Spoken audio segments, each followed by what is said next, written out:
Welcome to everyone who's joining this Sustainable Herbs Program webinar. And as you are joining, it would be great if you take a moment and introduce yourself in the chat. Let us know where you're joining us from and what your interest or role in the botanical industry is, if you're involved in the industry or an observer or a gardener or plant lover. And we'll go ahead and get started. So I'm really looking forward to the conversation today with Roberto Duarte and Christine Woda, and we'll be talking about the role of public and private partnerships in supporting supplier groups on the ground and overall supply networks.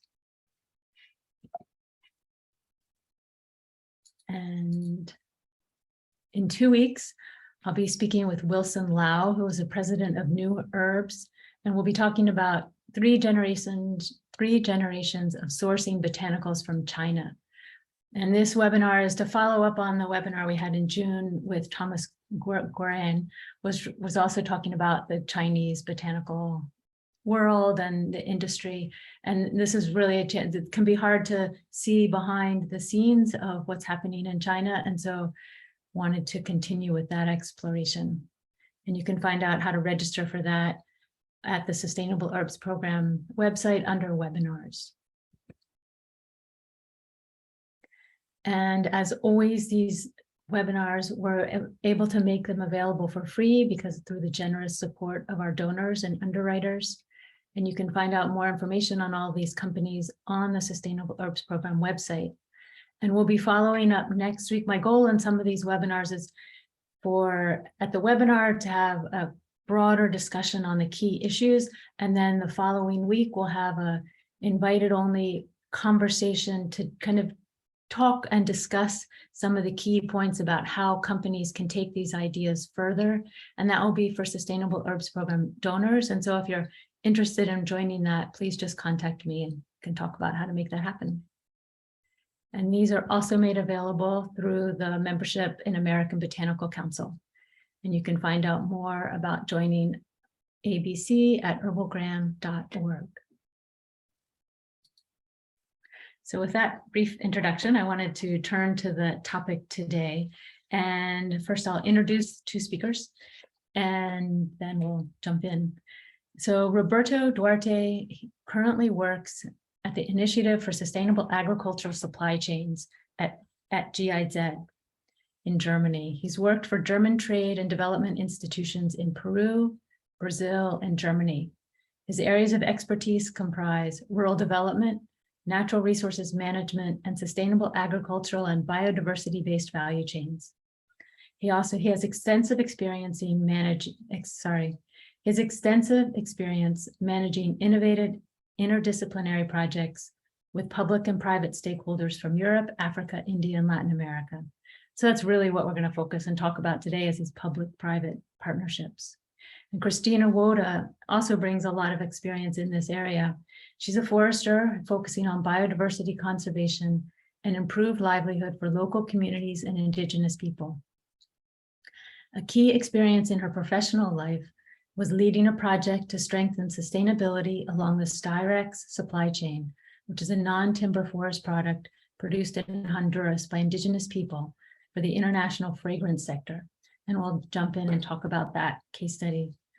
This concept, which is guided by the biotrade principles of UNCTAD, UNCTAD, I never know how to say that correctly, has been successfully repeated in her partnership with companies in other supply chains in Latin America and Southeast Asia. So with that, so the jumping off point for this conversation is the report that Christine, you wrote in partnership with GIZ. And so as I reread it, I was struck by the value of these case studies because there's so often words that companies are talking about supporting agrobiodiversity and diversity and living income, but it's so much more complicated when those concepts are implemented on the ground and you see the diversity of impacts they can have and the challenges of addressing particular aspects of, say, agroecology and things like that. And so maybe to start, I wondered if one of you could just put the report in context, say what it was for, what its goals are, and kind of frame this public-private partnership idea.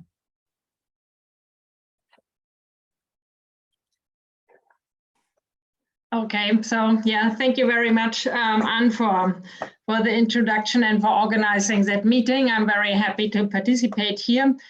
Well, we carried out that study more with the scope to how to orientate the German cooperation in the future for understanding how to create really impacts on biodiversity conservation, having always the need to contribute to local development. So the mainstream agro-commodities are of high relevance because the idea is to, yeah, they're huge sectors, so you can reach a lot of people. But then always the question raises if you're promoting those mainstream commodities, maybe even a monoculture on large area, what's the real impact for biodiversity conservation, so, or on sustainability. And then on the other hand, you have these niche products that seems to be very interesting and very promising for contributing to a sustainable development. But on the other hand, nobody knows, it's such a broad sector and it's still confusing.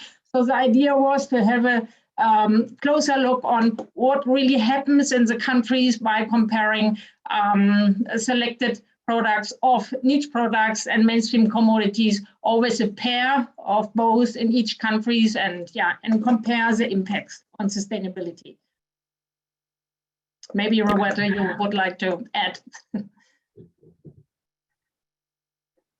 Yeah, yes, thanks, Christina, and thanks also, Anne, for this invitation. Very happy to be here with you and participate in this discussion.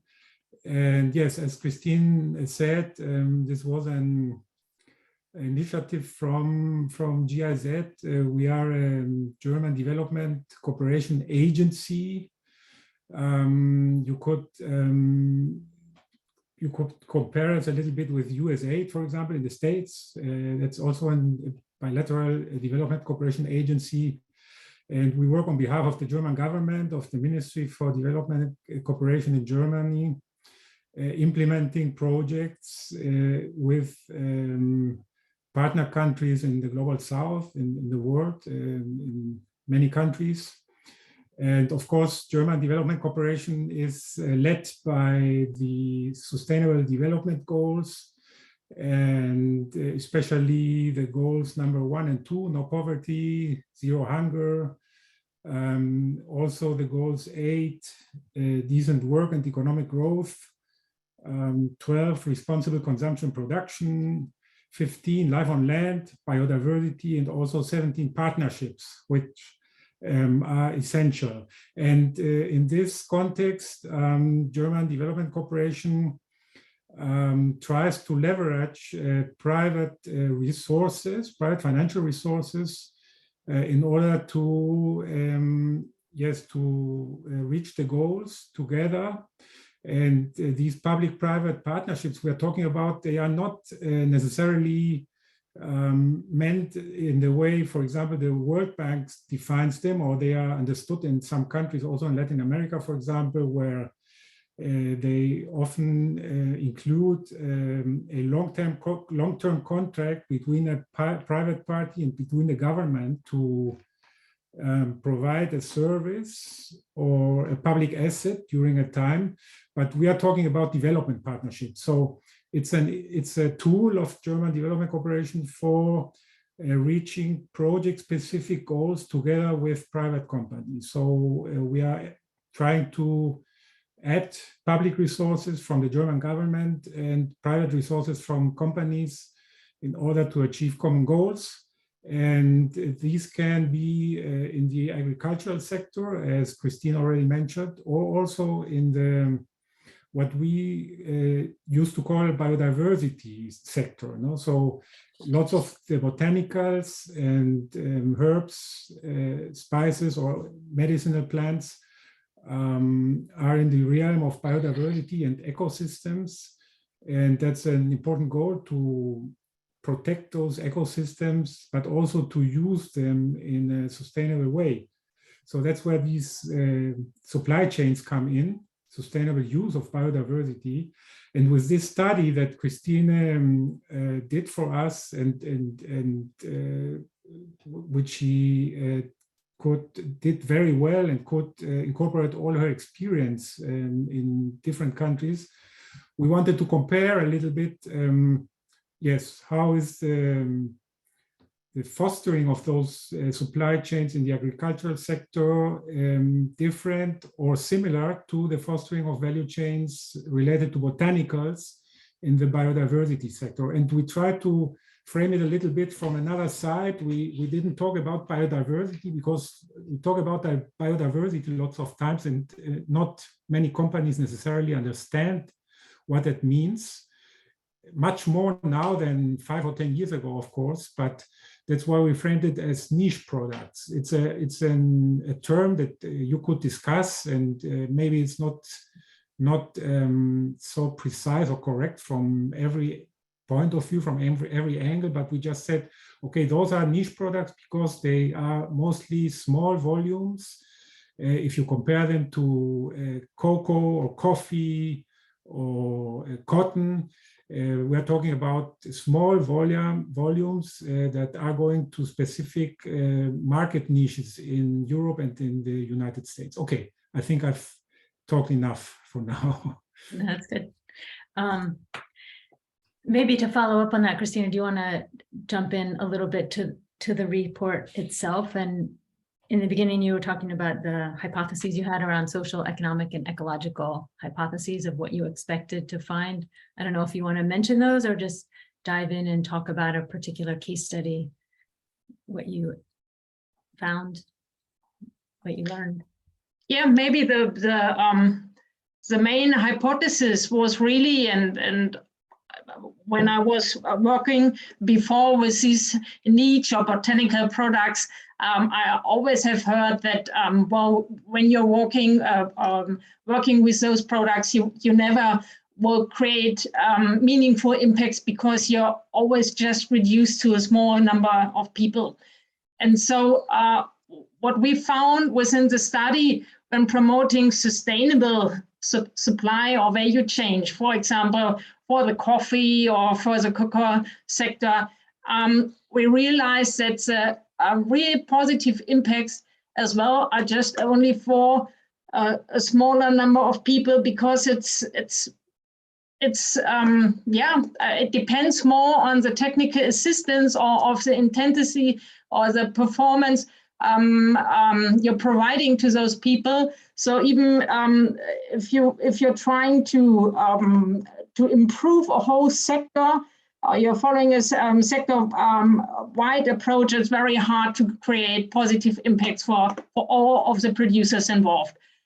And what we found with these niche products or the botanicals or even gums or all these other many things that are covered under this term, or let's say non-timber forestry products, these are often products that are produced in very remote areas where the people really cannot compete with the mainstream commodities because the infrastructure, logistics, transport costs are too high. So they really depend on these products, and you really can create impacts for livelihood. Also, even if it's only a small sector or very few people involved.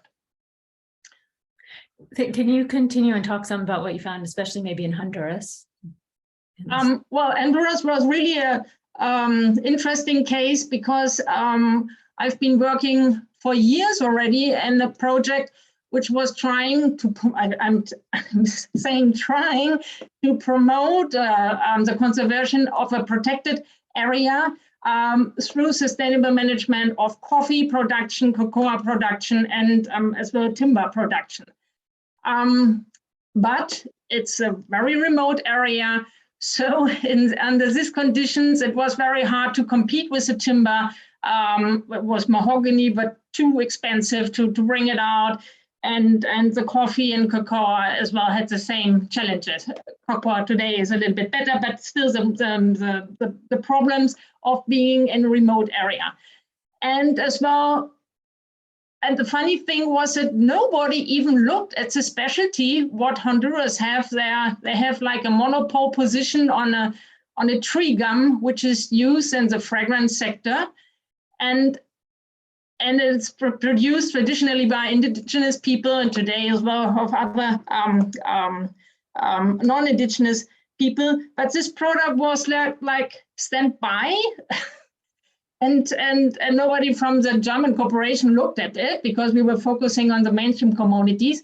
But then the industry came to us because they had a serious problem with sustainability, and they didn't know what happens in the country. They just saw that at the world market, well, there's not a world market price, but their traders said the prices were crazy, and there was scarcity with the product, and they didn't understand what was going on the ground. There was no information on the internet, and this is how the industries come, or some companies came to us, and together we had a look on the ground, and yeah, and then we understood what happened. Yeah, a completely fragmented supply chain with no benefit for producers, and of course, then the people give up. Yeah. One part that I like, I mean, I think there's more you can say about that, but that the industry came to GIZ for help to bring the expertise that GIZ might have. I mean, for years, I lived in Nepal and observed so many failed development projects, by well-intended outsiders who came in thinking, oh, we'll build this water system or school. And I find there's conversation now around companies. How can we do social impact investing? But it takes a real expertise to know how to do that in a way that can be sustained over the long term and actually benefit the communities.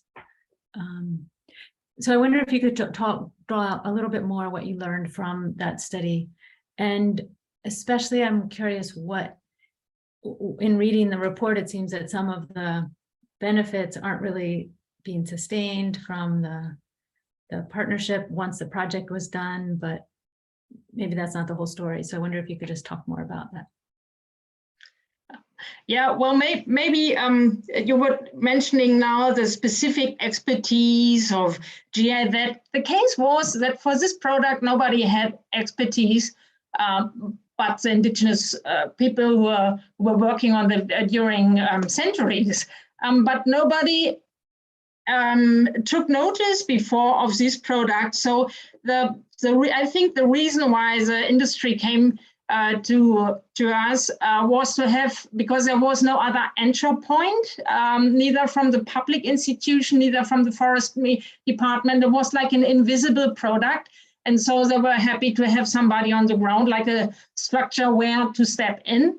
And then in that time, the Beitritt UNCTAD principles you were mentioning already were quite new. And so the idea was really to implement like a holistic integral approach according to the UNCTAD Beitritt principles that are not only focusing on one dimension of sustainability, but really the idea to promote economic, social, and ecological sustainability.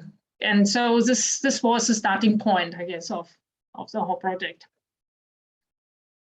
Roberta, do you want to add anything to the part about what you found from the Honduras example, or what you feel like GIZ brought? Yeah, I think the most positive experience was from talking about the GIZ from the corporation side, not to resist on the principle that to work on the mainstream commodity, but to broaden up the scope. And when you are starting to work with indigenous people on a traditional product, well, we found so many problems that were not directly linked, with the original project scope, because we were finding problems about land tenure, really serious problems. And so we quickly, moved not only to work on the specific product of this Dirac gum, the whole traceability system was set and quality was improved, but then we realized that there was a high need to protect the forest and to improve the land tenure rights of the indigenous people. And this ended up in the declaration of a anthropological and forest reserve for those communities. So it was a really different dimension suddenly where we were running into. And so it's very important to have this broad focus, not only rely on one product and the quality issues. If you're working with people and with a natural product, you really have to follow or apply this holistic integral approach. Roberto, do you want to add to that? Yes, well, I think that's a good point that Christine is making. It's a holistic approach. You need time also. Sometimes projects are, unfortunately, they are not as long as you need sometimes to really strengthen incipient value chains also, no, because lots of these value chains are beginning to settle or to strengthen themselves. So, but one thing that we at GIZ have been doing, and it's also an advantage that we have, is that we can work at different levels. So we can work directly with the communities, empower them and strengthen their capacities. But we also work simultaneously with the governments at national level and also at regional level. So, for example, in Peru, we had this case that Peru had a very dynamic agro-export development on the coast, but those were mostly very big monocultures. We're talking about asparagus, mango, etc., which was very good for the country and also very good for foreign exchange generation.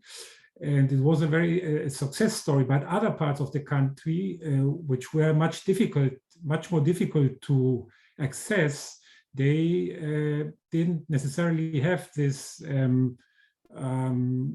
disadvantage. So that's where these products were located. Local products, indigenous products, and so together with the government, we supported them to set up a program, a national program on biotrade, on trade with resources from biodiversity.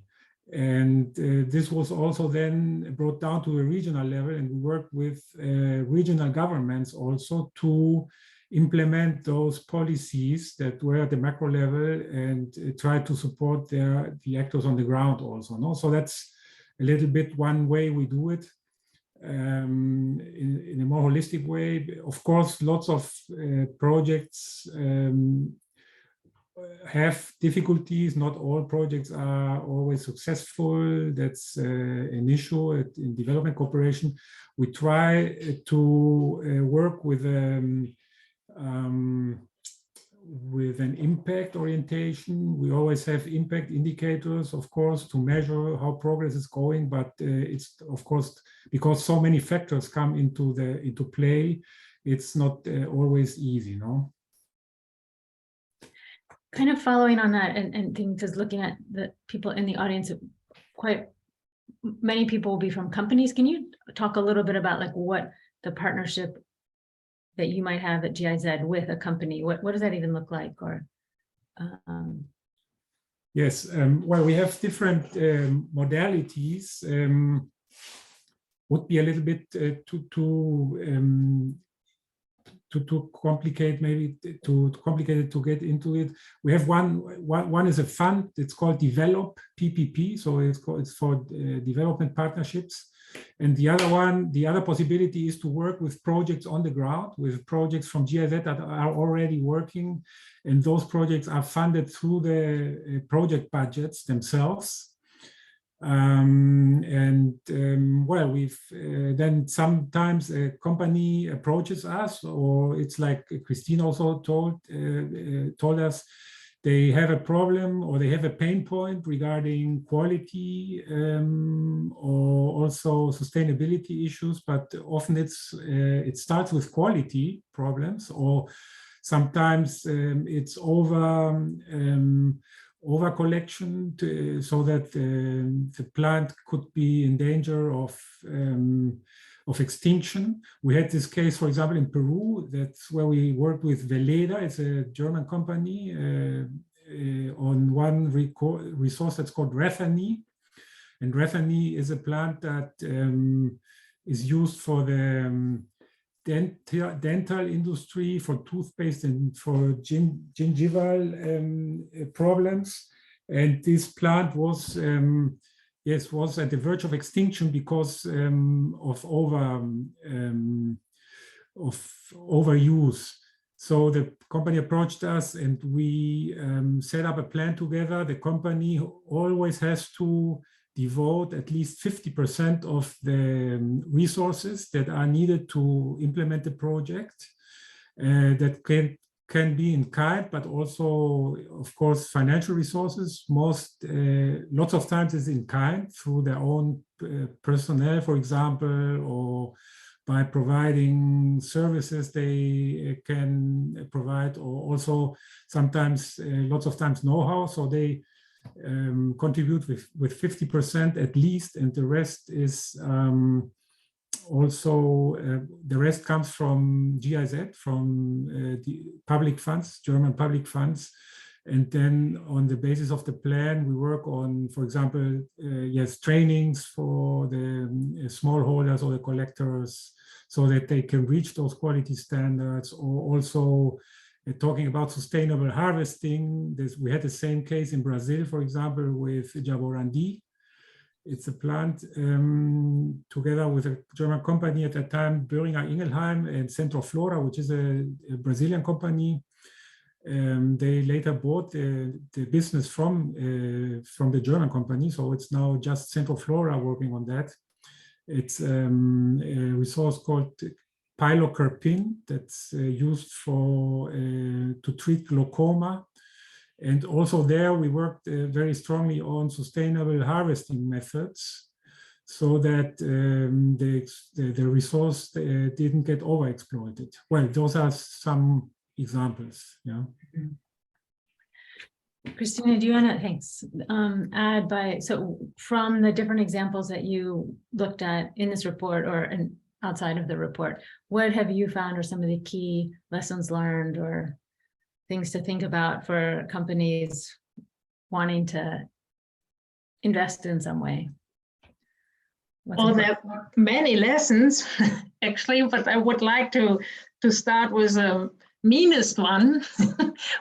What was really of high interest in that case, coming back to Honduras, because there was really a need to do something, the need felt by the companies from Europe. So they really were compromised to give some funds, to contribute and to work together.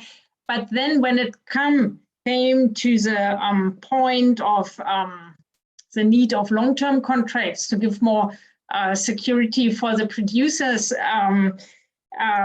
or to resolve the problem of the collection, you need some money, because if you want to collect before exporting, I mean, this is the same problem we have with all producers organizations all over the world. Then it was at the first time quite hard to convince the companies that somebody has to do the first step, not only just contributing to a project and then somebody on the ground is doing the work, but really to dare, let's say, to change as well the behavior and really become part of the whole supply chain, to really understand what's going on the ground and to assume responsibility. We have one company in this supply chain, they had then some, I mean, the demand of this specific product is always going up and down, but they wanted to keep, to be a reliant partner to the producer, so they kept on buying even if they had no demand. And it told me right now we had a swimming pool full of this gum in the storage, but then times changed again and they could use the product. But this means really to be like a trustful and reliable partner for the producers on the ground, which really depends on the market. So this is, yeah.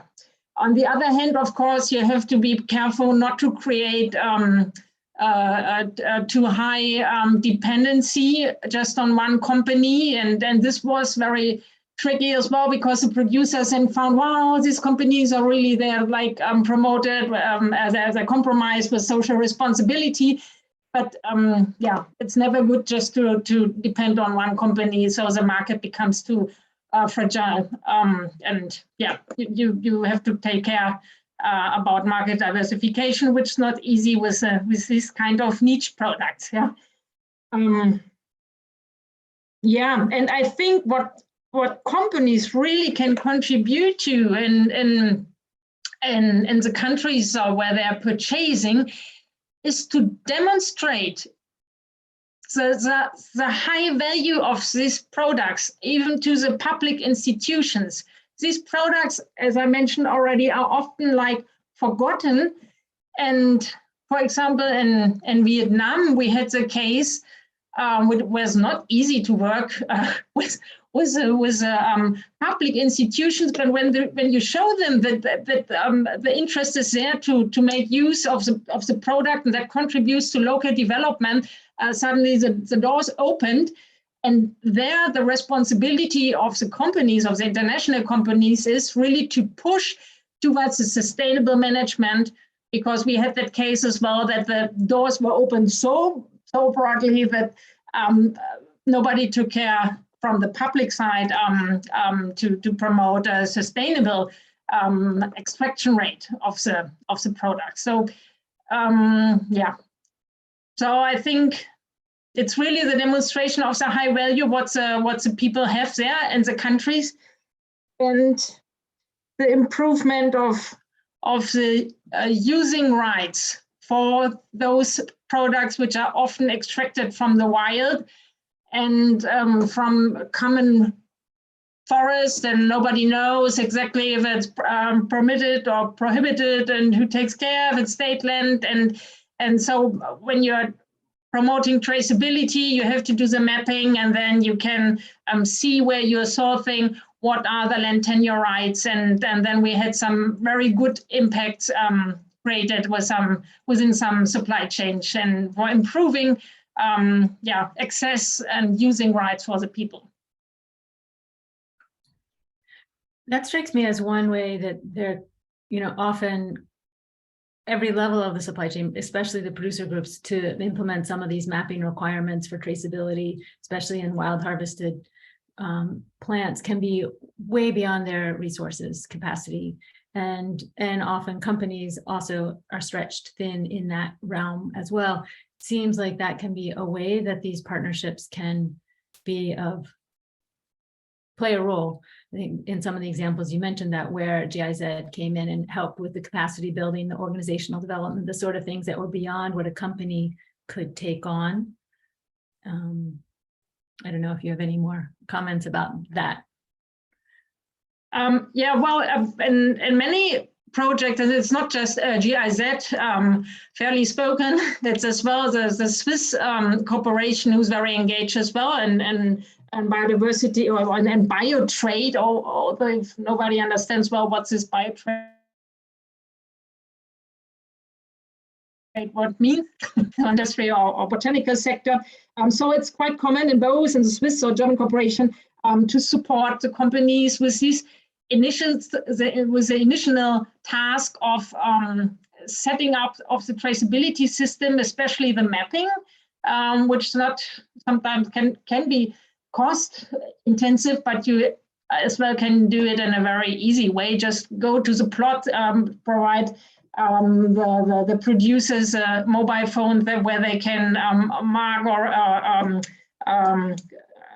how you say, to identify the GPS point, let's say, and then you will identify where they are on a map.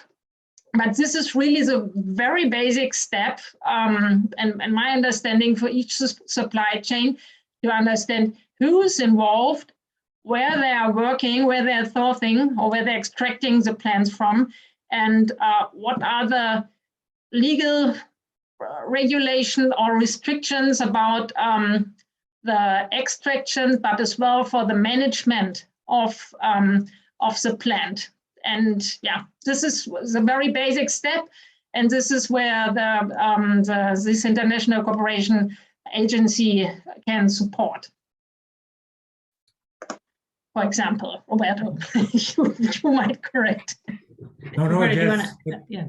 You're right, Christine, because the Swiss Corporation is also very active, and we work together with them in Peru also, for example, on those biotrade issues. And yes, so there's different actors involved in that.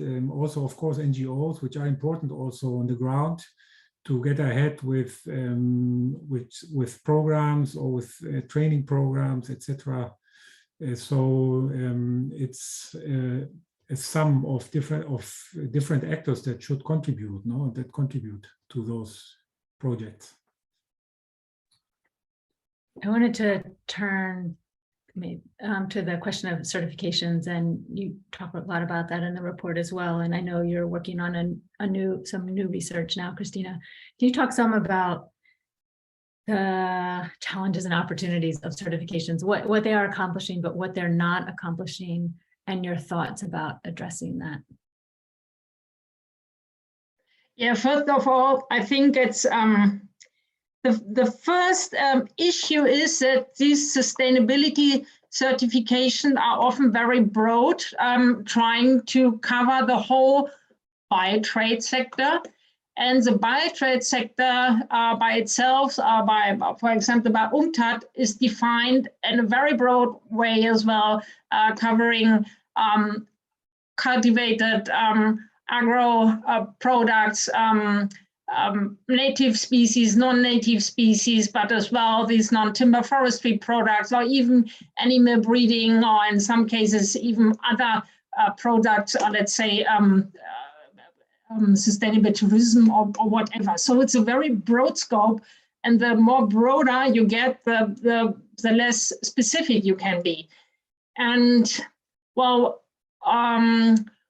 when having a closer look about the most relevant certification or voluntary certification standards, first of all, it's a very positive movement, let's say, because it's driven by it's a private initiative, and it's really done with the idea to promote sustainability. And then it's, of course, consumer driven. And this is where it becomes tricky, because consumers not always know what they are consuming. And so the most frequent certification is organic certification. Everybody understands what's organic and what's not organic, and you can see the direct positive impact for your health, consuming in an organic way. But in fact, when talking about the botanicals, it's very little impact what you are bringing into the production system when you are certifying, when you're applying an organic certification standard. And then you have all this, of course, you have always positive and negative aspects of the certification. Negative can be that you may exclude some producer groups that cannot handle all the certification costs, and it's a question who assumes the risk of the certification. So if there is no input or in improving the production system can be quite critical in my understanding. But there are as well other certification schemes that are more specifically designed for botanicals or non-timber forestry products. But these are like Fair White, for example, or the FSC has some specific standards, or there are furthermore. But here we have the issue that these certification schemes are not well known by the producers. So if, by the consumers. So if you really want to create or to make a meaningful impact on the ground, again, it depends on the performance of the company, because the certification standards, the criteria are so broad that you can pass very easily, or you can really put your effort on it and to make it become, to make a real impact. And this depends on if you have people on the ground that understand what's going on. So again, we are coming back to that transparent supply chain where we need the companies to be more involved on the ground. I was struck by a sentence you said somewhere about the importance, a partnership, I'm trying to find it, was strong partnership in the Styrex example, perhaps were more important than any certification. The challenge I see with that is often, that strong partnership is dependent on those people that are part of that partnership, and people change and move on.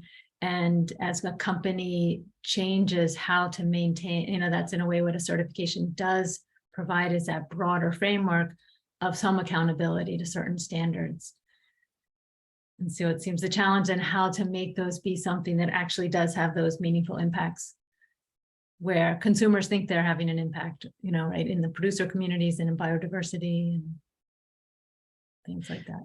Yeah, for me, lessons learned was that the strongest, let's say the strongest partnerships were created not because on consumers' demand, but when the industry felt that there was really a problem in sustainability, because they rely on they depend on the raw material, and when they see that something happens, prices are crazy, or the volumes are not enough, or some problems with quality, they start to become interested what's going on the ground. And I guess all of the companies that had stepped this, that had done this first step to have a closer look on the ground, they were first so fascinating how their products are produced, and then they really felt to become part of the story. And so in these cases, it was not a certification scheme that was driven their motivation. And then we have, of course, this is as well, in my work, I feel that we have been a little bit not so strong in that, in this criteria. Maybe we have really promoted a sustainable use of the extracted plant, to understand the regeneration rate, growing rate, whatever. But the original idea of the whole biotrade concept to contribute to biodiversity conservation is neither of interest of the industry. Sorry to say that. Sorry, I know there are a lot of companies are listening. Because it's not their core business, and the producers neither. I mean, they depend on the money. They depend maybe on the ecosystem that it's going to survive, and then it's a cultural binding. But it's not the core. And so I felt this is, I think it's the most difficult part to promote that, because you have the economic sustainability, social projects, and the species, this goes, but the biodiversity conservation is always like the last point. Interesting. Roberta, I'm curious if you wanted to add your perspective on that. Well, I wanted to comment on the certification issue. Yes, because well, companies also have this pressure from the market. No, yes, they often have to be certified, have to do that, and I think it's important that they help the producers and the collectors with the certification, that and that they don't have to bear the costs, and at least price them in the prices. No, because I think that's the interesting part of this niche product supply chains, that the contact between buyers and providers and communities is much stronger, or is the chains are not so long. And then there's also more, and that's something Christina also wrote in a report, there's more space to negotiate prices and to calculate prices, to calculate costs, for example, no, and to try to set fair prices on basis of these costs. So if these prices can price in the costs of certification, well, there's still, of course, I'm not doubting about the other aspects you talked about, Christine, but so sometimes there's no other way to do it.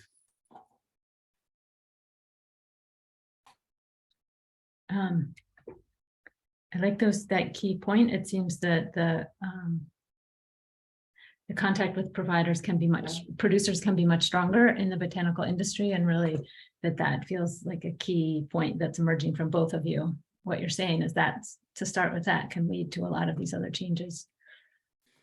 Yes, always comparing, of course, with the mainstream commodities, export commodities, no, which on which the development cooperation has a strong focus, because they have lots of people involved, of course, lots of rural families. So the potential to reach out and improve living conditions, livelihoods of those families is big, because you can scale it. But on the other hand, they are subject to, of course, to the vagaries of the world market prices, no, because they don't have any influence over prices, because prices are set on the world markets. And well, that's one aspect that where botanicals really there is a potential to talk about prices and to settle fair prices. Although in reality, it, of course, not always happens, and lots of times it doesn't happen. But that's something that's in the realm of the possible. Christina, do you want to say anything more about certification? Yes, I think there's a huge difference between the certification when you're certifying a mainstream agriculture commodity compared to the niche or to the botanicals, because if the standard wants you to apply to promote the implementation of good agriculture practices, you have all this knowledge already for the cocoa, for the coffee, for palm oil. If you want to do it right, just search on the internet or hire a technician, and you can really promote good practices. When you're working with the botanicals, you always have in each certification scheme or standards they're talking about, you have to be in line with the local or national regulations. Very easy, because generally there are no, or there are, but they're so lax, so it's like that there is no real regulation that really promotes a sustainable extraction or a sustainable use of the or management of the plants. And even I found in some organic certification, the idea that organic means not to add something which is not natural, or not to add anything to the ecosystem. So I found that they really promote that in the case of botanicals, you just are allowed to extract, but you must not interfere while doing a management that facilitates the regeneration of the species. And this can be quite complicated when, for example, when you're working with high light demanding species. I mean, when you're extracting them, the forest will close and the species is going to disappear. So you need to do a management, but then you are in the management of an ecosystem and not just an extraction system. And this is not in line with this specific certification of organic management. This is, the whole, I think it's really very important to discuss this. And then again, it's a responsibility of the companies to see how far, sorry, this is my dog, to see how far they really want to promote and to make sure sustainable management. And that means that you have to create additional data about growing rates, and this can be time consuming and as well can be costly. So this is something as well where I can see an opportunity for the international cooperation to support while creating this basic data. And then you can establish the sustainable management rates. And this is, of course, is as well of interest for the stakeholders in the partner countries. So you can contribute to create knowledge on the ground. We are in line with the access and benefit sharing idea and whole area where to work and to improve.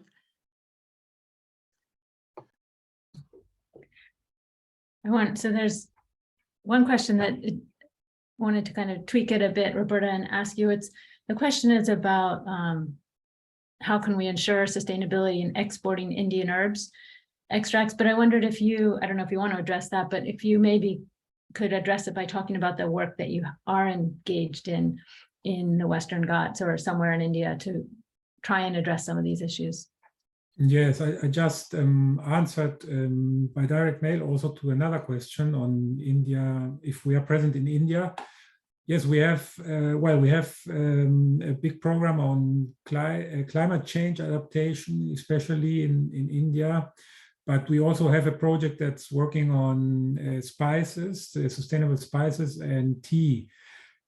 Tea is in Assam. Well, that's one business that's very different from the spices. And the spices project is in the Western Ghats in Kerala, where we are working with also yogi tea.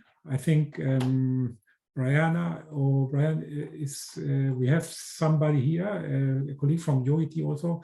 And that's a small pilot project on regenerative agriculture for ginger and turmeric producers, which are already certified organic, and we are supporting them to transition to regenerative agriculture. And well, it's an initiative of yogi tea which we are supporting, not to see how also if CO2 certificates, carbon certificates could be sold also. So it's a little bit like an experiment, a very interesting experiment.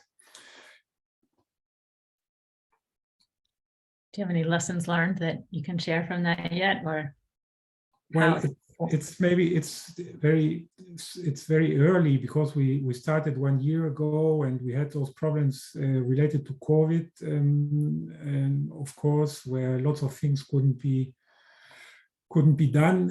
We tried to engage German companies, and we have a roundtable on tea and spices where the most important German tea companies are participating. Some spices companies also. They are all very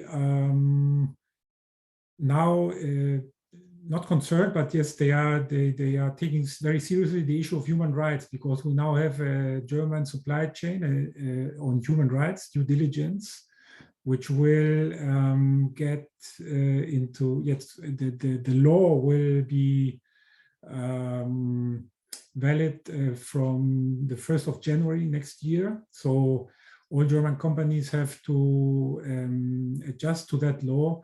So that's one issue that's causing lots of interest, especially regarding Assam in the tea industry, where there's some issues about human rights and women's rights, of course, but also in in spices, and in spices we have a cooperation with a joint venture between AVT, an Indian company, and McCormick, which is the biggest spices producer. And there we are working also on, it's another project where I'm not, which I'm not supporting, but we're working on biodiversity action plans for spices. So that's also a relatively new project. There were some experiences with biodiversity action plans together with the UEBT, the Union for Ethical Biotrade, the Global Nature Fund, and now together with AVT McCormick, those experiences are being implemented, the lessons learned, but I couldn't tell you very much details about them now. It's great though to get a sense of the diversity and what's going on. So we're coming to the end of the hour, and I wanted to ask each of you if you had any reflections on why this work matters to you, like Christina, the research you've been doing, and to you, what's the real personally, why is it important to continue, and both for yourself and the world?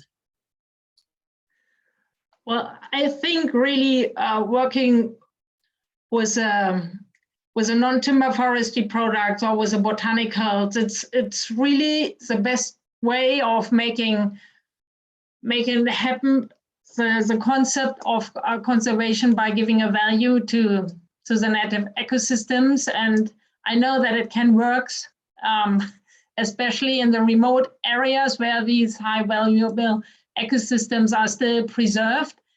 And yeah, and when doing it right, you really can combine the whole idea, and you can make true the idea of a sustainable use of natural resource, and supporting even the local cultures, traditional knowledge, valorization of indigenous knowledge. So it's really a whole holistic and integral concept, and yeah, it's really worth on promoting it and trying to make the best of it. That's great to hear. Yeah, Roberta, what about you? Maybe before answering, just a quick answer to Anaël Ivano from Givaudan. I think she asked about if GIZ is planning to extend or scale up these work on niche products and botanicals. Yes, of course, we still are working on projects. It depends a lot on the countries where we are in, if there's a demand, because those projects are always negotiated between those countries and Germany. So we don't go into a country and say we want to do this or that. There has to be a concrete demand, but also from the private side. If companies, for example, like Givaudan, approach us and have some interesting projects in some regions, we can talk about potential cooperations. Yes, that's just a quick answer on that. And my motivation, yes, I think that these botanicals, non-timber forest products, medicinal and aromatic plants, there's lots of different names and terms. They have big potential for developing countries because they are very knowledge intensive. They bring with them lots of traditional knowledge.